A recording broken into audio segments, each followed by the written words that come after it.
Nicola Sturgeon's dreams of an independent Scotland were dismantled by Douglas Ross MP as he issued a dire warning to the SNP on Monday.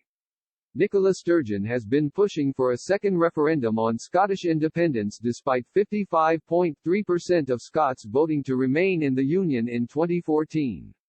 The SNP leader claims the circumstances surrounding Brexit have given her a fresh mandate to call another vote on Scottish independence. But the leader of the Scottish Conservatives, Douglas Ross, has explained the UK takes 68% of Scottish exports unlike the European Union which takes only 19%.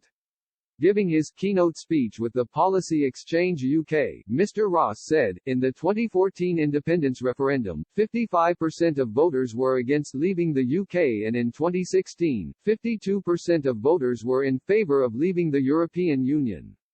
In a democracy, we respect the outcomes of both referendums. Then there are economic arguments. The rest of the UK is a destination for 68% of Scottish exports, supporting over 500,000 jobs.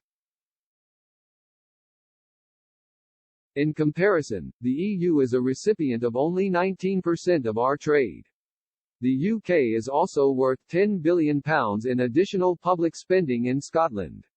While Scotland is a net contributor to the EU, yet these practical arguments do not address the emotional disconnect that a person in Edinburgh who voted no and Remain felt when they saw the celebrations in London on January 31 or the frustration that they feel when the UK government continues to prepare for no deal while seeking to deliver a new partnership with the EU. Instead of taking pride in the decision they took in 2014, there are people who have begun to question it. His comments come as SNP politicians pushing for the party to adopt a Plan B for securing independence said they were bitterly disappointed that their alternative approach will not be debated at next month's conference.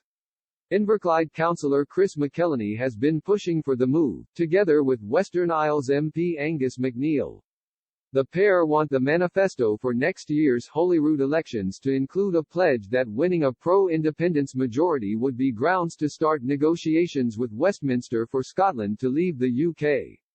But Mr. McKellenny said, I am bitterly disappointed that SNP members won't be allowed to debate a plan designed to allow us take Scotland's future into our own hands at next year's Holyrood elections, whether the UK government like it or not.